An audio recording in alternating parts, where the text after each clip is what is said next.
The king got back to his palace, run down, with maids and servants following him. As he walked quickly, he shouted, "I want to see my son in the hall right now." Several minutes passed before the king was informed that his son had gone out of the palace for an excursion. "I want to see him when he returns," the king said. After a few hours, the prince returned to the palace and was told that the king wanted to see him. Without hesitation, he went to the king. "You wanted to see me, father?" the prince questioned. The king, who was talking with his counselor, looked at his son, shook his head, and then told the counselor to leave them alone. The counselor bowed and left the room. The king rose, went toward his son, put his hand on the prince's shoulder, and said, "You are my successor, and after my death, you will be the owner of the crown and the throne." The prince responded, "I know it, father." He continued, "And you know well that one of the preconditions to becoming a king is having a wife and children. I want to know if you have found your future wife yet." His son replied, "Not yet, father." "Then we should find a proper wife for you." The prince accepted his father's offer reluctantly. Heralds proclaimed in the cities that the prince wanted to marry a girl between 20 and 24 years old. The girls had to participate in competitions, and the winner would be the future queen. The competitions were held in the cities, and a few girls were chosen to go to the king's palace for the final competition. The decisive day came, and all the girls waited for the king and his son in the palace hall. Shortly after, he and his successor entered. The king went straight to his throne, sat on it, and directed his counselor to ask some questions. The questions were answered, and then he turned to his counselor and said, "Guide them to the kitchen." The girls looked at each other in surprise. The advisor obeyed, led them to the kitchen, and commanded the girls to cook food. When the meals were ready, the girls stood in a queue with their plates of food in their hands. The prince entered, followed by his father. He stood for a moment near each girl, looked at her, then tasted her food. When the prince reached one girl, he looked at her outfit, then her face, and said, "Who allowed you to participate in the competition? Have you looked at your face in the mirror? I will never choose an ugly girl like you to be my wife." He passed the girl without tasting her food. The king, who had been watching, approached the girl and said kindly, "Can I taste your food?" The girl smiled and said, "Certainly, Your Majesty." He ate a little of the food and then said, "It is delicious. You are a good cook. Doubtlessly, your mother has taught you well." He added, "Knowledgeable and a good cook." Just as the king finished his sentence, the prince approached them and said, "Father, allow me to introduce my future wife to you." The king turned to his son to see his daughter-in-law. The girl, feeling wistful, left the palace. After she left, the king called one of his ministers and said, "I want to know more about that girl." The minister bowed and left the hall, returning shortly with a list in his hand. "Your Majesty, she lives with her father, who is a migratory doctor. They don't have a constant place and occasionally move from one city to another," the minister said. The king asked no further questions and went toward his son. The prince married the woman of his dreams a few weeks later. Years passed, and the prince fell ill, becoming worse each day, with doctors unable to treat him. The king, who loved his son dearly, couldn't bear the situation and declared, "I will grant half of my wealth to whoever cures my son's illness." The king's words spread throughout the country, and doctors lined up near the palace to visit the prince. One day, while the king was standing on the palace balcony, he saw a familiar face. He called one of his guards, pointed out the girl, and said, "Bring that girl to me." The guard bowed and ran out. Shortly after, the guard and the girl entered. "What has brought you here?" the king questioned. The girl bowed and said, "Your Majesty, I have heard that the prince is very sick.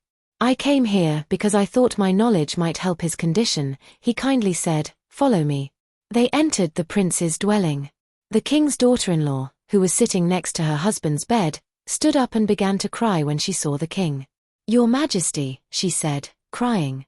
The girl went near the prince, looked around, then returned to the king. "Your Majesty, can I talk to you in private?" the girl requested. They stepped out of the dwelling, and with no one else around, the girl said, "Your Majesty, I am asking you to allow me to stay for several days in the prince's dwelling." "Why do you want to stay there?" the king asked, surprised. "To understand whether I can heal the prince or not," the girl replied. The king granted her request, and the girl took up residence in the prince's domicile. Several days elapsed, and the girl returned to the king. She bowed and waited for him to ask her a question. "Well," the king asked. "Your Majesty, I can heal your son," the girl said. "Then what are you waiting for?" "Your Majesty, but not in his residence." The king remained silent and surprised, so the girl continued, "The prince and I have to go to a place where no one except your Majesty knows about it." He said, "Write down whatever you need, and it will be made available immediately." The girl did as the king said. The next day, early in the morning, without anyone noticing, the girl and the prince left the city. What do you guess? Why did she take the ill man with her? Does she really want to heal him, or is it revenge? Several hours passed, and the prince awakened. He looked around and asked, "What am I doing here? Who are you? Where are we going?" The girl replied, "Going to a place much better than your palace." She filled a cup, brought it to the prince, and said, "Drink this, and then I will answer all your questions." The prince took the cup and drank the beverage. He opened his mouth to ask more questions but found he was unable to. Slowly, he closed his eyes and fell into a deep sleep. After hours, they reached a farm. She saw a shanty, went toward it, and knocked on the door. The door opened, and an aged man appeared. She politely greeted him and gave him a letter. After reading the letter, the aged man said, "Please come in." The girl said, "Help me bring the prince inside." The prince was brought in. The old man asked, "What happened to him?" "He just needs to sleep," and avoided answering any more questions. The next morning, the prince's shouts startled the girl and the man working on the farm. They rushed into his room, agitated. "Where am I? Who are you? I have been abducted, right? My father will find you too, and you won't be alive," the prince shouted loudly. The girl remained silent, watching him. The old man, frightened, said in a trembling voice, "Your Highness, breakfast is ready. It will be served now." He went toward the door, but the girl cried out, "You won't bring anything. If he wants to eat, he must work. This is not his palace, and we are not his servants." She added, "Remember, I am the one in charge here." She went near the aged man and said, "We have a lot of work to do on the farm." They left, and the prince continued to shout, but no one cared. After several hours, he realized that nobody was afraid of him. He came out of the house, went straight to the old man, and asked, "Where is the nearest town or village?" The old man bowed and said, "Your Highness, the nearest is behind those hills," as he pointed to the hills with his finger, "but without a guide, it's impossible." "Why?" the prince asked. "There is no road, and the way is difficult and hazardous." "Take me there, and I will give you as much money as you want," the prince said. "I would like to help you, write down whatever you need, and it will be made available immediately." When the girl noticed them, did as the king ran to them hastily. The next day, "Do you want to early in the morning?" the girl without anyone noticing. "The girl face looks familiar to me. I think I have seen you before." Why did she take the ill man with her? The girl turned to the old man and said, "I need your revenge." The old man followed the girl, and the prince headed to the hills. He looked around. "What did he say to you?" "What am I doing here?" "He wanted me to help him leave here." "Where are we going?" "Where is he going?" The girl replied, "I told him the nearest village is behind the hills." She filled a cup, "I think he is going to the prince." The girl looked at the old man quizzically, "And then I will answer all your questions." Then the old man added, "The prince won't go anywhere," and drank the beverage. "There is no village there." He opened his mouth to ask more questions at night, but found when the girl and the old man were having dinner. There was a knock on the door and fell into a deep sleep. The old man opened it. After hours, it was the prince. They reached a farm. Thirsty and hungry. She saw a shanty. "You can have dinner with us tonight," and knocked on the door. "But to feed yourself, the door opened, to work tomorrow," and an aged man appeared. The prince accepted. She politely greeted him, and the next day he began working on the farm. After reading the letter, the girl gave him hard tasks every day. "Please come in." And the prince worked diligently. "Help me bring the prince inside." One night, when the girl had fallen into a sweet sleep, someone knocked on her door. He just got to sleep, agitated, and avoided answering any more questions. "Follow me," the next morning said. The prince's shout startled the girl. They went outside, and the man working where on the farm stood under the moonlight. They rushed into his room. The old man said, "He wants to talk to you,"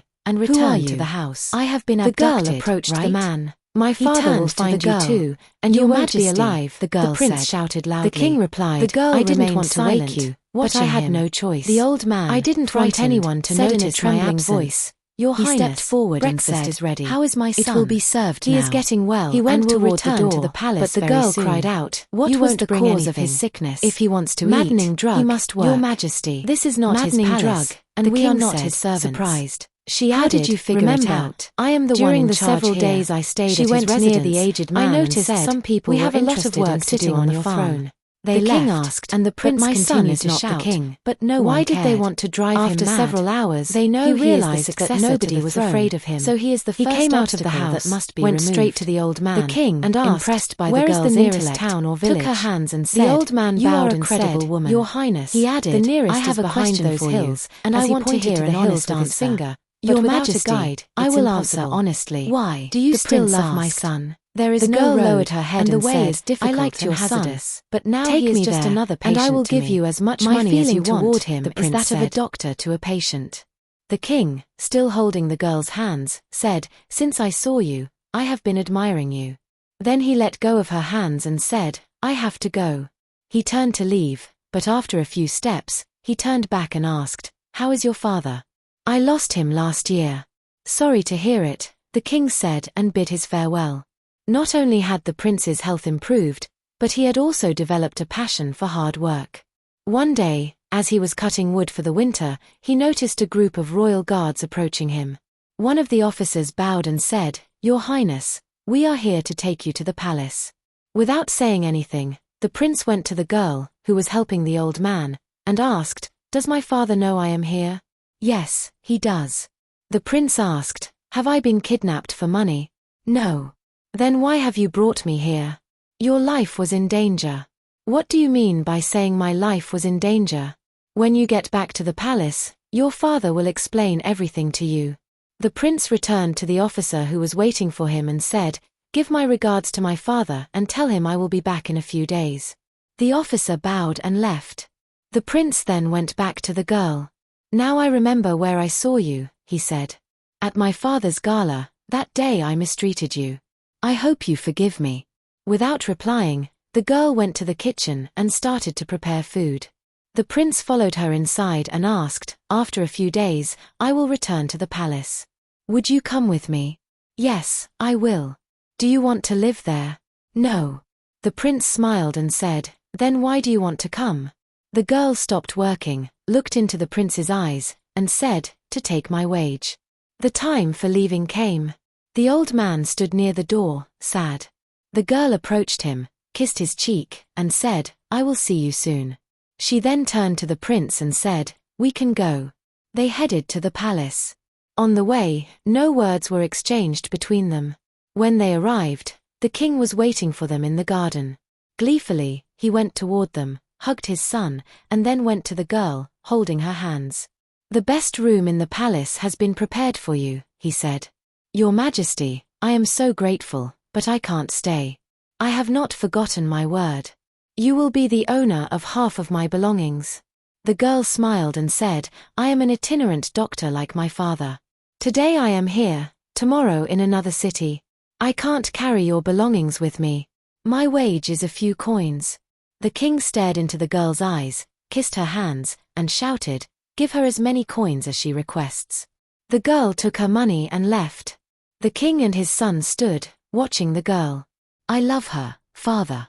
Forget her." "I can't. I have found my true love. And she has her own true love." "Who is he, father? Do you know him?" the prince asked. The king put his hand on the son's shoulder and said, "You didn't understand. A free nightingale sings better than a nightingale in a cage."